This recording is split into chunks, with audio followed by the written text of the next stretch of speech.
Am I audible to all? Yes, Am I sir. audible? Yes, sir. Okay, we are waiting for just 1 minute. After that, we will start our class.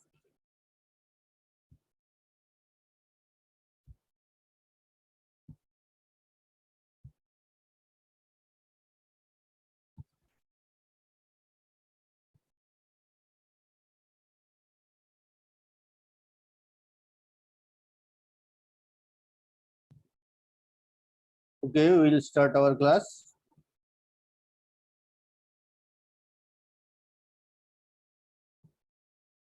Is my screen is visible to all?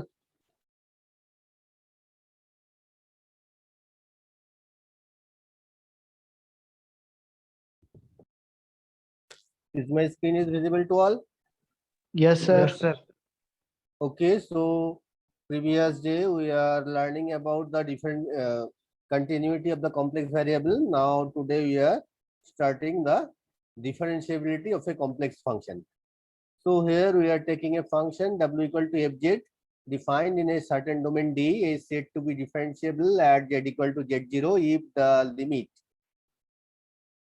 limit z tends to z0 fz minus f of z0 by z minus z0. This is exist. Then we can say that the function fz is differentiable at the point z equal to z0. The limit must be exist. Limit z tends to z0 fz minus f of z0 by z minus z0. If it is exist, then we can say that the given function fz is differentiable at the point z equal to z0. Now we are going to learn about the analytic of a point at a point. A function fz in a domain D is said to be analytic at a point P at a point z equal to z0 if there exists a neighborhood mod of z minus z0 less than delta, which actually we have discussed in the previous all classes. What is the neighborhood? Z minus z0.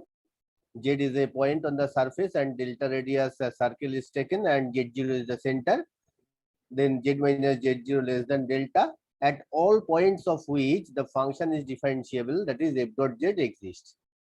That means the a point will be analytic at a point, a function fz will be analytic at a point z equal to z0 in the domain D if on that point it is differentiable. If it is differentiable on that point, then we can say that the given function fz is differentiable at the point z equal to z0. It was the analytic at the point. Now we are going for the analytic of a function. If a function fz be such that f dot z exists at every point of the domain D. Previously it was at a point, but here it is fz f dot z exists, that means it is differentiable at every point of the given domain D. Then we can say that fz is analytic in D. So to prove the analytic of a function of a in a domain, we have to check that at every point of that domain, the given function is differentiable. If the given function is differentiable each and every point of the given domain D, then we can say that the given function fz is analytic. If at a point z equal to z0, the function is not analytic, that means the differentiation is not exist, then that point is said the singular point of that function or singularity of fz. If it is not analytic at any point z equal to z0, then we can say that that point is the singular point of fz. Singular point means where the fz is not analytic. That means there on that point the differentiation is not possible.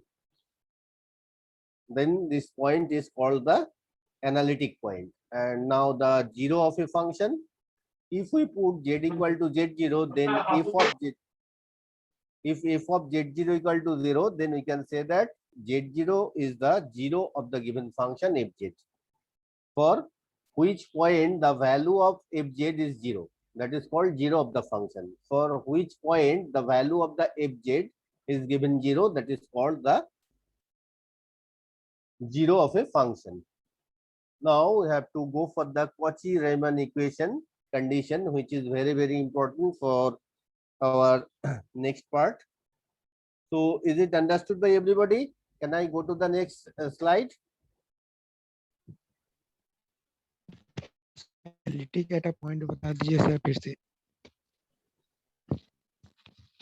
Analytic point. Hello. Yes. Yes, sir. Yes, sir. Analytic Analytic point. point. Analytic point means a function fz in a domain D is said to be analytic. Look at here. If we make a picture, this is the domain D. Here one point z0 is situated. If we take a circle of, this is the delta radius, here the point z, then mod of z minus z0 is less than delta. Delta is the radius of the circle. If this then in z0, if it is the differentiable, if fz is differentiable at z equal to z0, then we can say that the given function is analytic at the point z0. This modulus concept means this: we are taking a small radius, delta is the z around the z0 whose radius is delta, and the center at z0.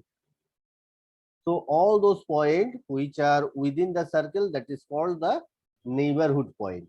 If for each and every neighborhood it is differentiable, then we can say that the given function is differentiable at z equal to z0. Now it is clear. Sir hello Okay. Yes. Sir analytic at point में point Z is equal to Z zero के बाद if के बाद क्या है sir? If there, this sign means there exist. Sir This there is a exist के बाद फिर उसके बाद ए के बाद क्या एनबीडी नहीं समझ में आ रहा उसके बाद. or NBD means neighborhood. अच्छा ठीक है. Neighborhood.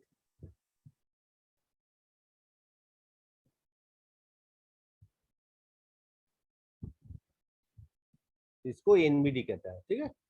Neighborhood. In abbreviation, neighborhood is written as NBD, and this symbol means there exist.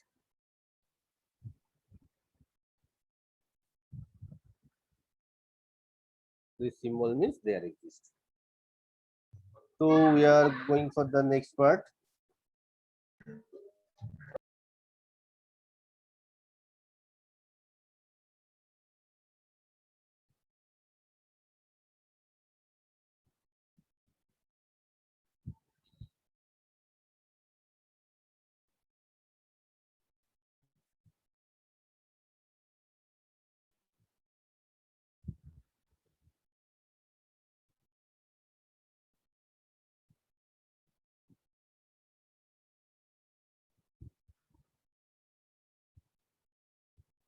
Cauchy-Riemann condition.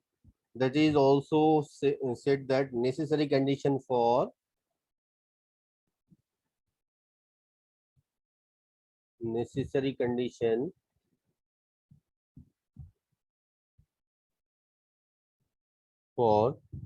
fz to be analytic.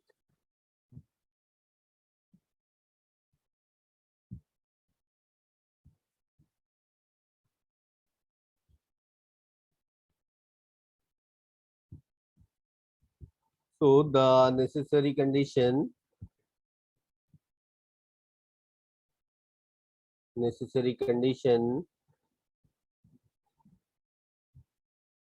for, we are taking w as the fz, and fz can be written that u of xy plus I into v of xy in this form. To be analytic,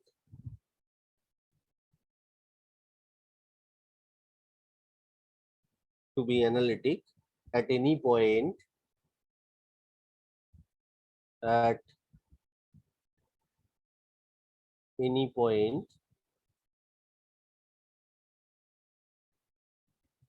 z equal to x plus iui of the domain D,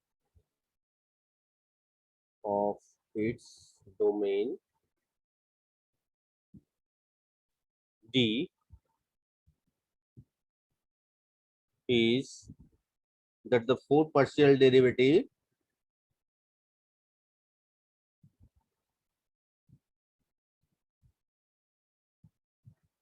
four partial derivatives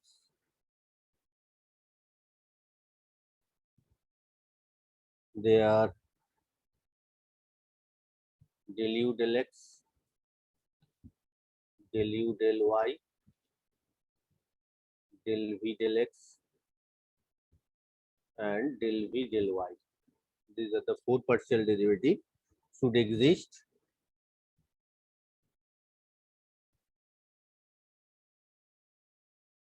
and moreover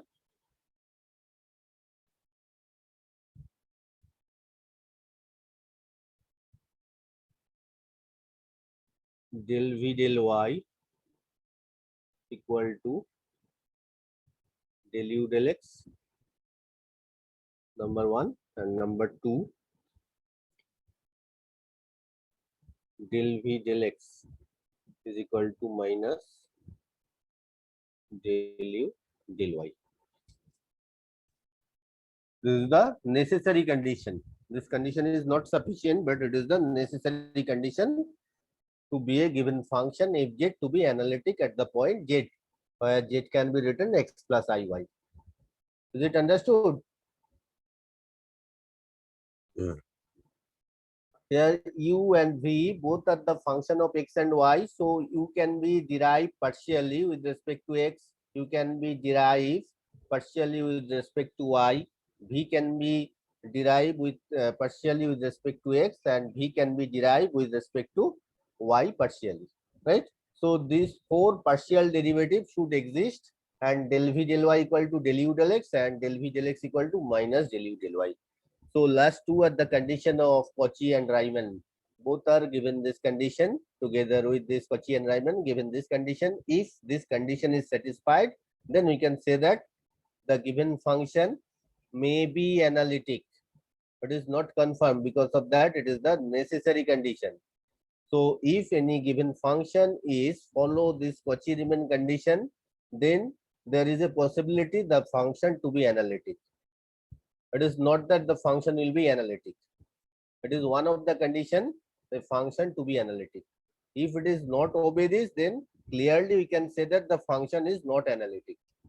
If it is follow this property, then we can say that the given function may be analytic. It is one of the condition. After that, we are going for the sufficient condition. Then for this two condition, if it is satisfy this two condition, then we can confirmly say that the given function is analytic. But here it is one of the indication the function may be analytic if it is obey this Cauchy-Riemann equation. So there is a very much chance to mixed up these two, del v del y del u equal to del u del x and del v del x equal to minus del u del y, isn't it? Where minus will be coming, so you have to remember this. So can I give you some trick to remember this? Sure sir उसके लिए पूछना है। Look at here for first one. No minus is here, no? For first one, go here, v and y, and uttered it like that bhai. Here v and y, then in the right hand side, vy is completed, then it will be u and x. Right? So here bhai, we can utter that bhai. In case of bhai, there is no minus.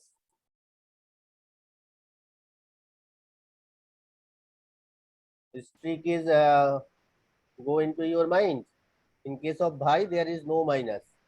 Look at here, I can write down that bhai, that means del v del y. There is no minus, so del v del y is completed. So here no u, so here it will be coming instead of v u and instead of y x. So del v del y complete. Next part will be del v del x. Here minus should be there. Here del u del x complete. Then it will be del u del y. Is it clear? So we can remember like that, भाई में minus नहीं है. Then there is a less chance of mixed up it. So you have to remember this. It is your task. However, you can remember it, and what trick you should follow, it is up to you. But by any cost, you have to remember this. Clear?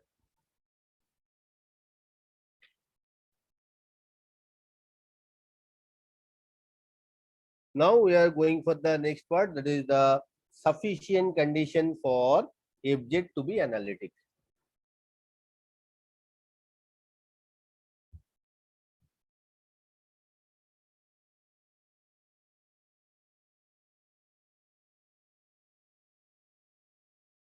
Sufficient conditions for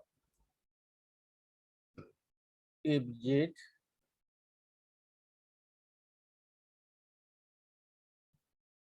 to be analytic.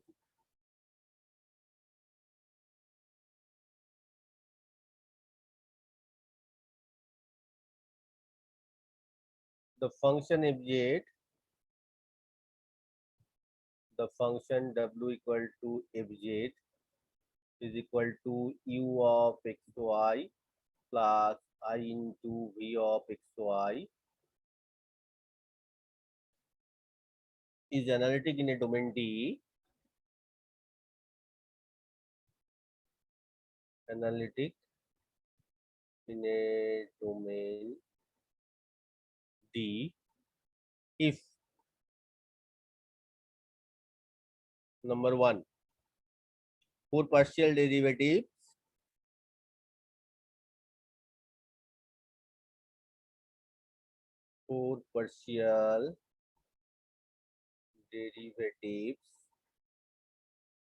that is ux, uy, vx, vy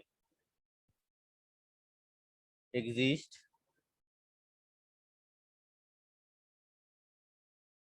and vy equal to ux and vx equal to minus uy. That means Cauchy-Riemann condition. And number two,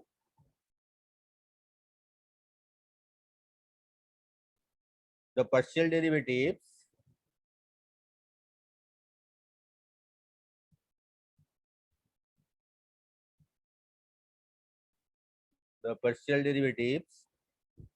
their ux, uy, vx, vy are all continuous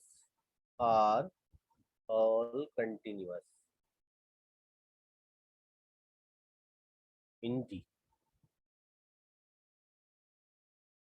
Then we can say that the given function fz is analytic in the given domain T. So to make it analytic, we have to check for the two things. Number one, it should follow the Cauchy-Riemann equation, and number two, the four partial derivatives, that is ux, uy, vx, vy, they are continuous within the given domain D. If it is satisfied, then we can say that the given function is analytic at the domain D. Is it understood? So to check the analyticity of a given function for a given domain D, we have to check whether it follows the Cauchy-Riemann equation. Then we have to show that the given four partial derivatives are continuous.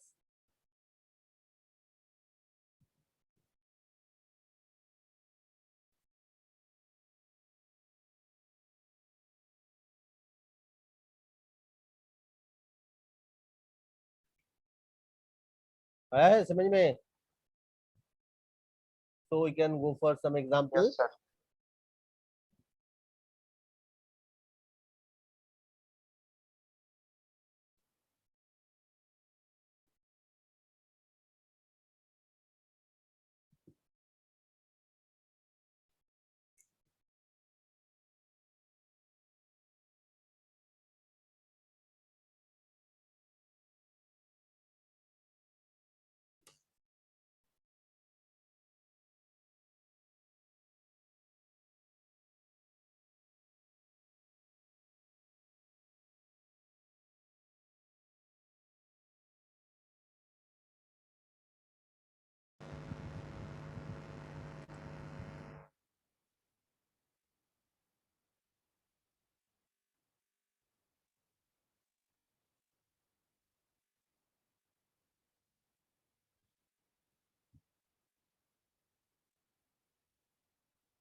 prove that the function if z is equal to sin x cos hyperbolic y plus I into cos x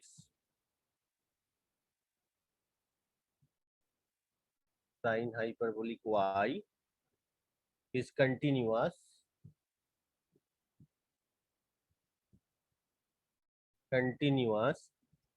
as well as analytic everywhere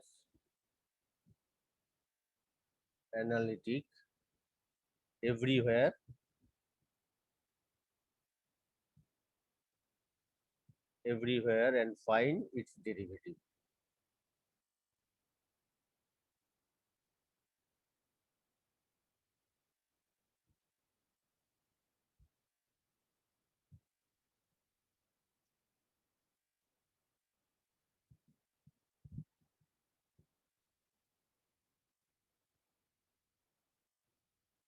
So for the solution, let us take that fz equal to u of xy plus I into v of xy.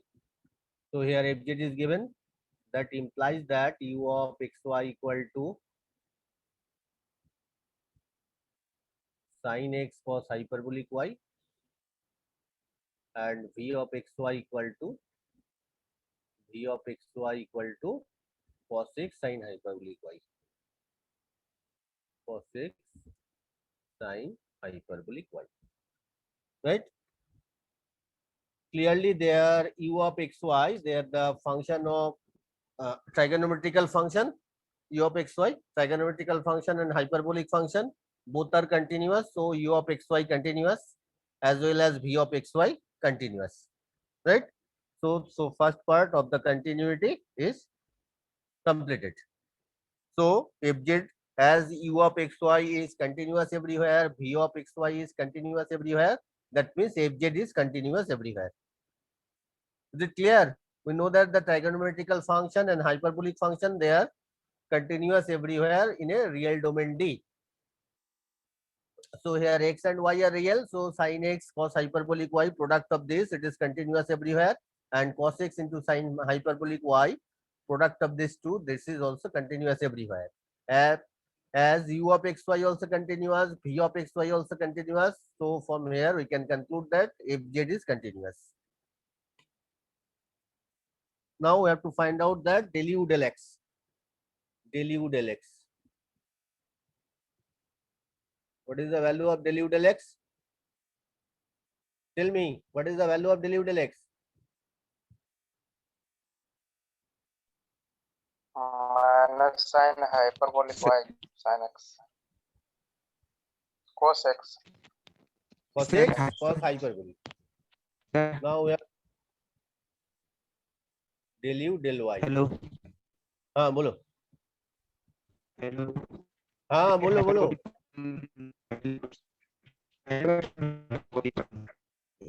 You are not audible enough. Sir ये hyperbolic function पहली बार सुन रहे हैं sir. Hyperbolic function पहली बार सुन रहे हो? ये sir नहीं पढ़े हैं सर पहले. Okay okay okay okay.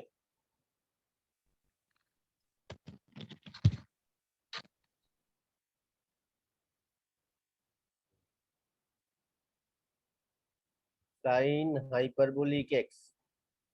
That means e to the power x minus e to the power minus x by 2. And cos hyperbolic x, that means e to the power x plus e to the power minus x by 2. Now, if we find out that cos hyperbolic square x and minus, then the value should be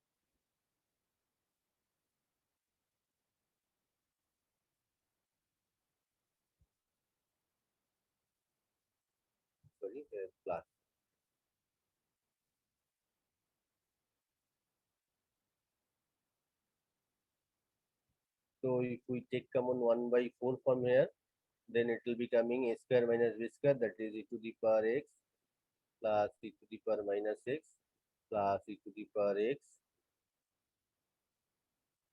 sorry, minus e to the power,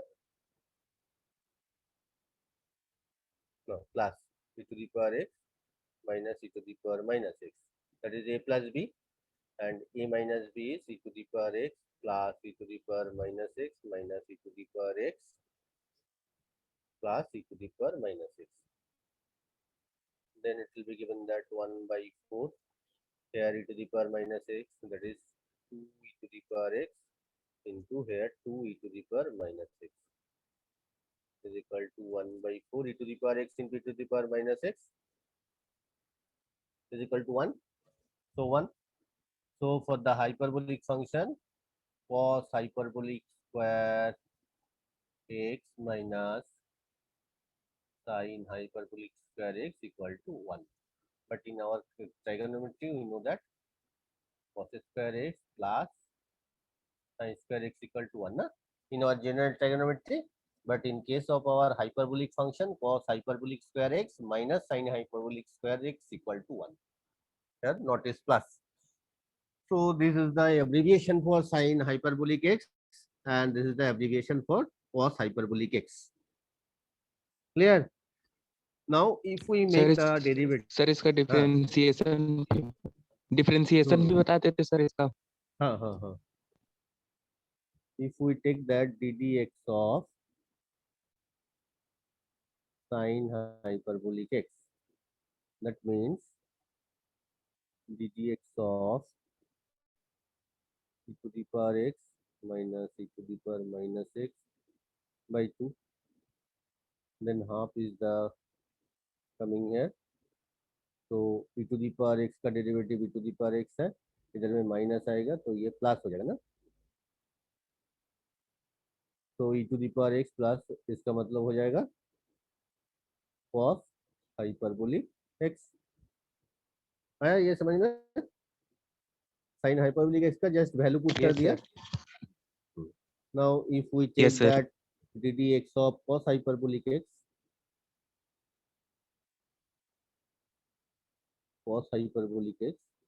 then it will be coming ddx of e to the power x plus e to the power minus x by 2.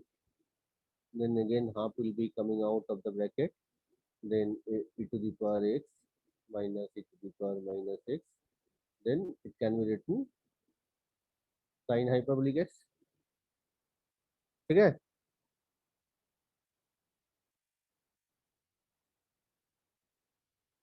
आया समझ में? Yes sir. So for cos also there is no minus is occurred.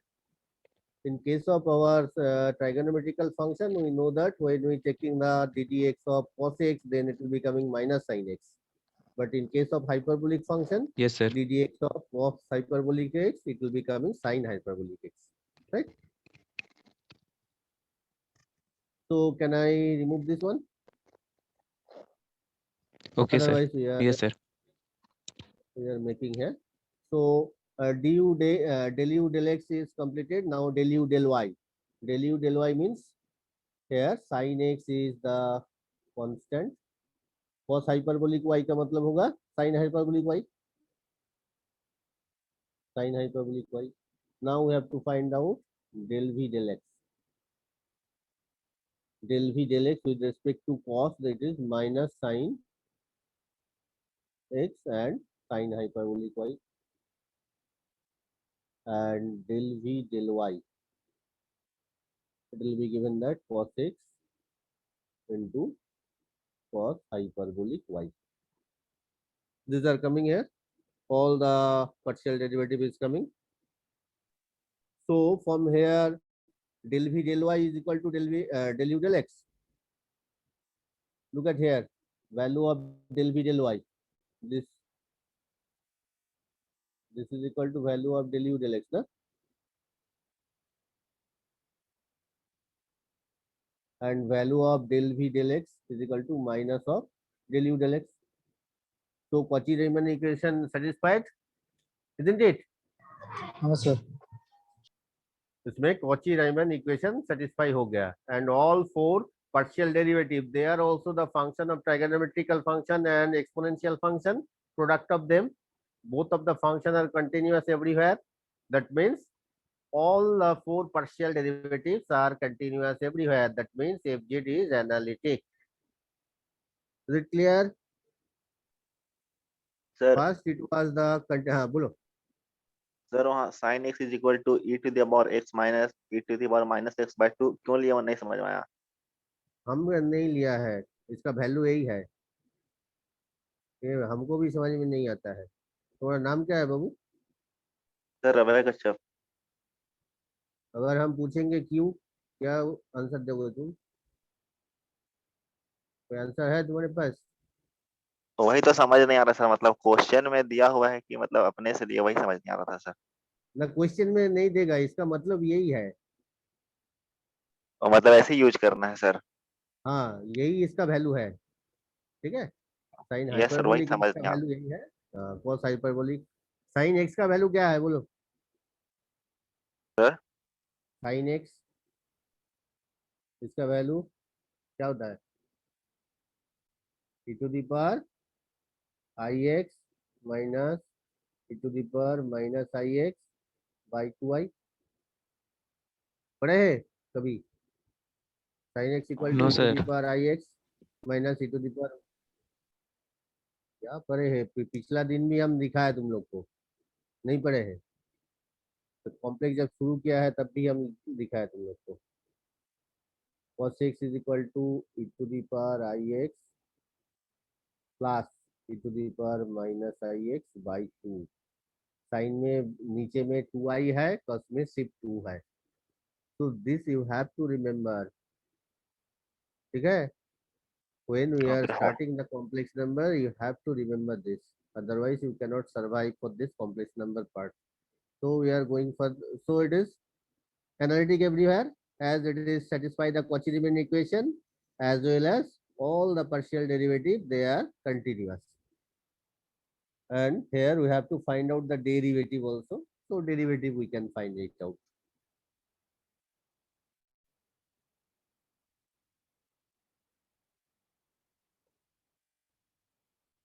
So derivative will be f dot z na. F dot z will be actually del u del x plus I into del v del x. That is the value of cos x cos hyperbolic y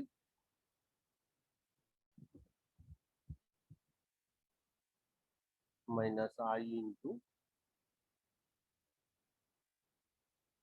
sin x sin hyperbolic y. This is the derivative.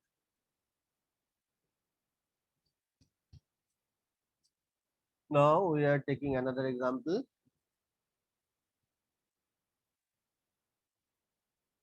Check whether if z equal to IMZ means imaginary part of z.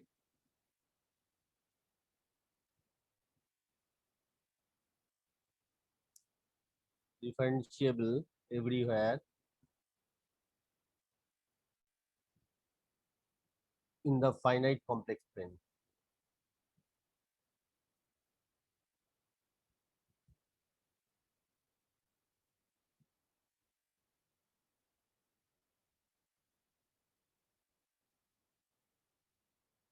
So imaginary z means the imaginary part of z. Let z equal to x plus iy.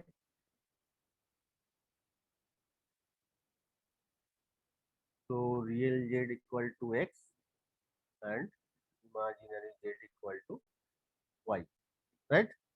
Sorry, actually imaginary z is equal to iy actually. Also let,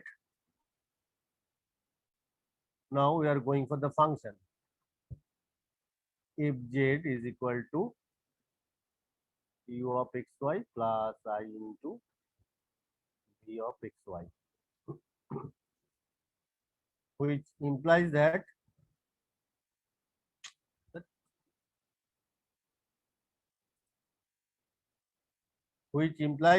u of xy equal to 0.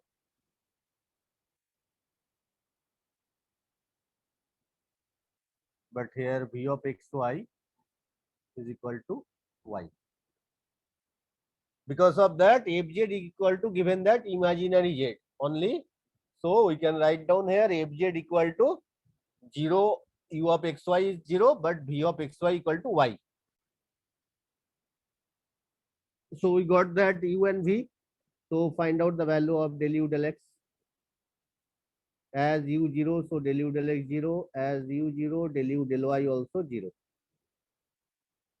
V is y, so del v del x equal to 0. B is y, del v del y equal to 1. So according to Cauchy-Riemann, del v del y, that is equal to del u del x.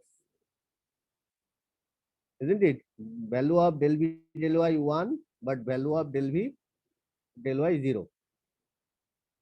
Del u del x 0.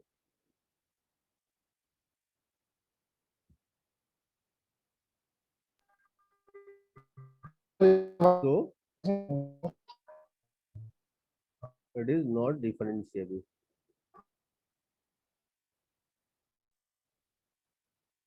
Clear? As it is does not satisfy the Cauchy-Riemann, so it is only differentiable at the point z equal to 0. It is only differentiable at the point z equal to 0.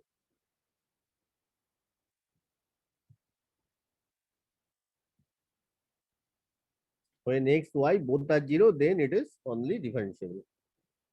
So next day we are taking some problem of this analytic function. After that we are going for the harmonic function.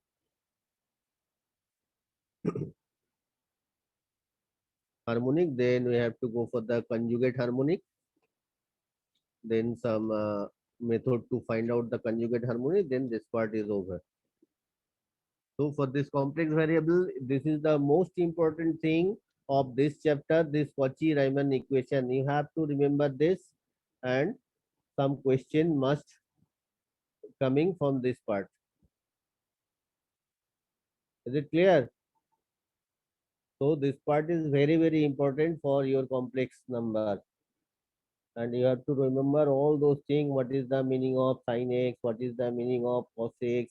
What is the meaning of sin hyperbolic x? What is the meaning of cos hyperbolic x?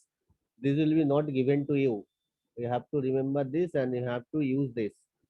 It will be not given in your question paper. It will be not supplied by the question maker. It is up to you. You have to remember this.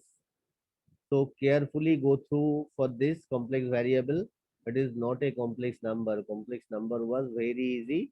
There was only the part was z equal to x plus iy, otherwise z equal to r